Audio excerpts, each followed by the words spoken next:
What's going on, Canfield Nation? Richie Giuliano back with another Coach's Profile here from Coca's Pizza in Canfield, Ohio, and that is who our sponsor is today. We'd like to thank Steve Coca and his entire organization for sponsoring these Coach's Profiles, and we are here with the head ball coach for football and the Canfield Cardinals and head coach Mike Pavlansky. Coach, thanks for coming out again another week. Always great to be here on a Wednesday night with you, Richie. Yeah, and it's obviously a lot sweeter after that victory on Friday against New Philadelphia, 35-0. You take care of the Quakers quite easily. I asked Oliver this in our player profile. Were there any challenges with that long bus trip? I mean, that was a long ride down there. That's an hour and a half to get down. Hour and a half, hour, 40 minutes. There's always challenges, going on a long road trip. And I thought our guys handled them very well. Came out ready to play, and good things happen.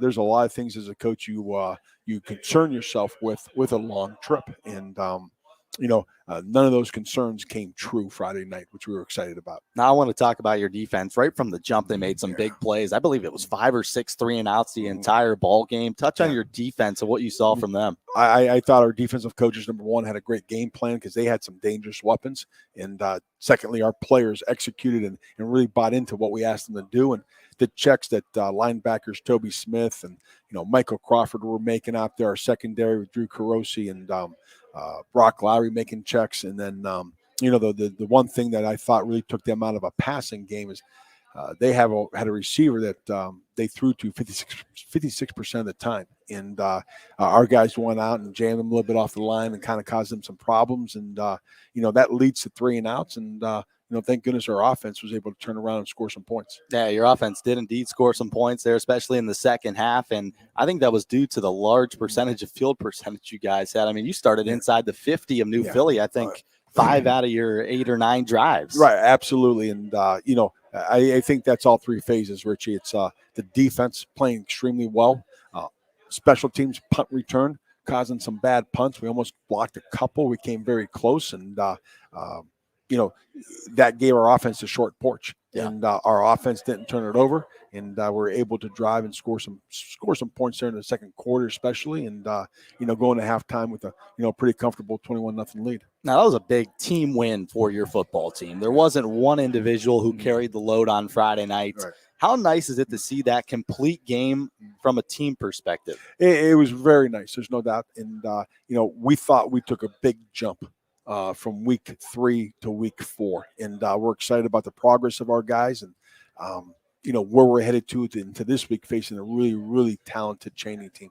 And now we talked to Oliver Kovas, as we mentioned on the top of the broadcast here, and we'd like to highlight all of your senior players week in and week out. Oliver's been such a special player to this program on both sides of the football, and I asked him what the biggest challenge was going against their number one receiver week in and week out, and he just credited you and the entire staff for the preparation you guys put forth on a weekly basis during practice.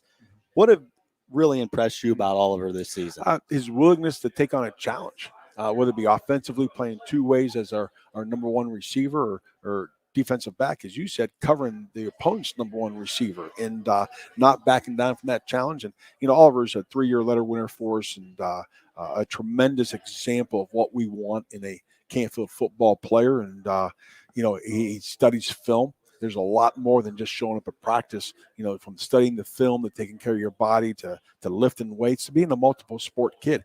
Oliver was a long jump kid last year, finished, went down to the state Division I long jump and, finished, I think, about 11th or 12th down there, if I recall correctly. And, being that multiple sport athlete, we just trust him a lot back there. Going back to the New Philly game one more time, you got your backups on the field once again for the second time this season. How nice is it to see those guys get a lot of playing time? They almost played the whole fourth quarter. Right. I think they did play the whole fourth quarter, to be honest with you. And it's great that anytime you can get a lead that we got and then reward kids that come to practice and practice hard and, buy into what we're doing to get them on the field for a few snaps. And, I thought our kids played with great effort.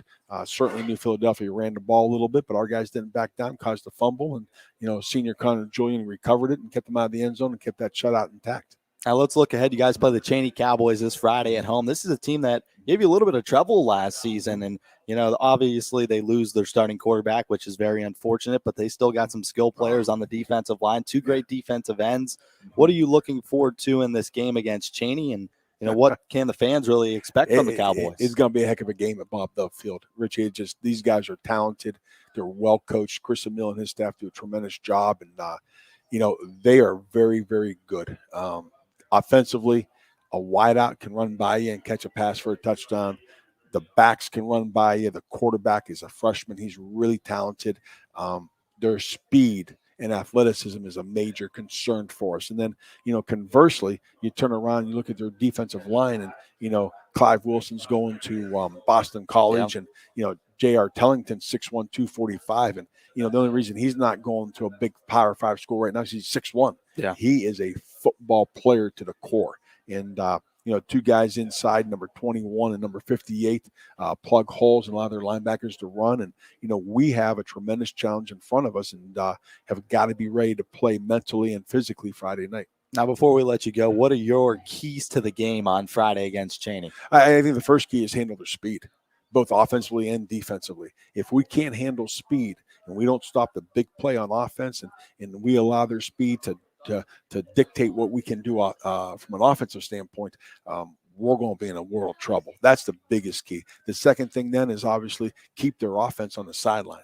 We've got to be able to win the battle of time possession, win the battle of turnovers, keep their offense on the sideline, and, like we did in the second half last year, and, go down and score some points. Coach, the best of luck on Friday. We appreciate you coming out. You can watch head coach and Mike Pavlansky and his Canfield football team on Friday night against the Cheney Cowboys here on YSNlive.com. This has been another Coach's Profile brought to you by Coca's Pizza,